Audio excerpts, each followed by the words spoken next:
Hello, guess who? It's Max McAllister back from Traction Dynamics. Hey, we wanted to give you a little update on a positive note here. A couple of weeks ago, we had a bike come in that had been trailered, and the top steering crown nut on the handlebars had come loose. So the handlebars were rattling on the motorcycle, and we found that the top crown nut had come loose. So kind of what would have been analogous on a previous Goldwing to your top crown nut, which I don't have one on this one on display, but that crown nut had come loose. So the handlebars were loose. And we were able to tighten it. And at the time, because we had no other way around it, we just used an impact gun, tightened the bolt, made some marks, watched it till it torqued, stopped moving. And but in the service manual, or the excerpts we've seen of the service manual, Honda has you taking the entire front of the motorcycle off to fix this problem. So when I say the entire front, I mean all of it. So everything you see, the fairing, the electronics, all of the front suspension, the members, the A-arms, control arms, everything, the entire front of the bike gone, so that you can get to what is effectively a spindle under that nut and torque it. So back here is what is kind of analogous to a steering head on a traditional motorcycle, but this is remote controlling the actual steering on the motorcycle. So the nut that comes loose is up under this cover. And actually, we could probably walk out to my bike real quick. Come on out here.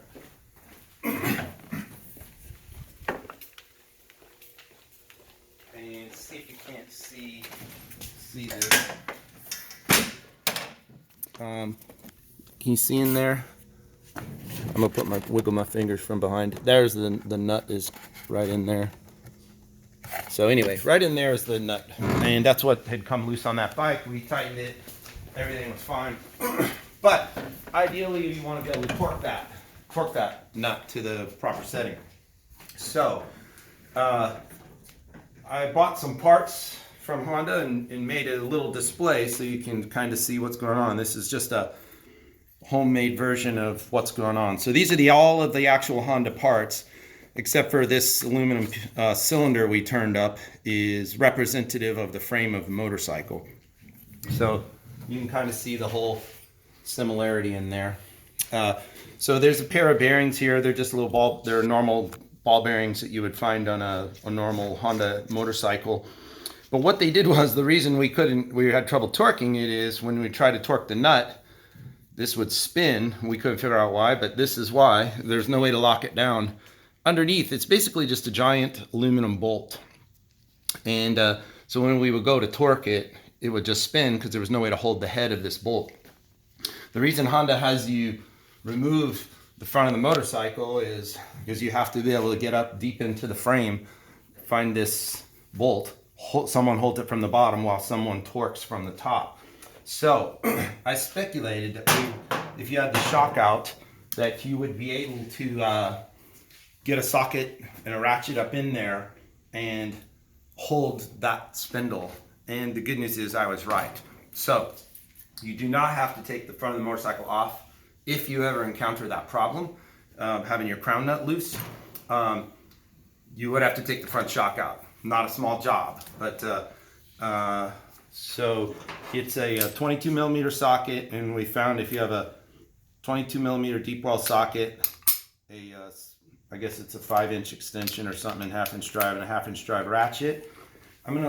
First I'm gonna point up in there so you can see. Let me grab something to point with and put a light. Can you get? It might be difficult, Austin, to get the camera in there. Let's see. I'm gonna take it. There you go. There it is right there. So that's the bolt head you're trying to get to.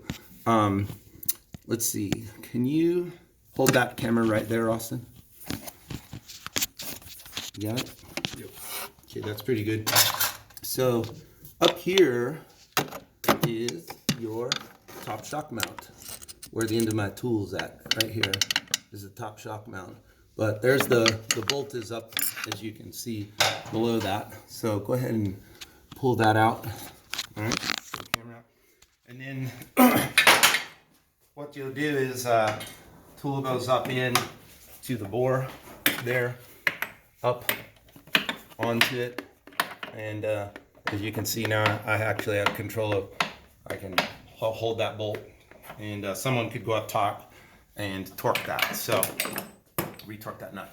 So good news, if you ever have that little problem, your whole bike doesn't need to be ripped apart, just you know, partially disassembled, not the nuts. Although this is scary, but in other words, I would, if I was in a bike shop, I would never want to take that bike all that far away apart, unless it was absolutely necessary, just because putting it back exactly as Honda built it at the factory would be very, very, very difficult. So it's nice, the less you disturb wires and harnesses and connectors and nuts and bolts and hardware, the better. You know, Honda got it done hopefully right at the factory. So so anyway, that's my little update. I appreciate it. Keep watching for videos. Let your friends know, and please subscribe to my channel.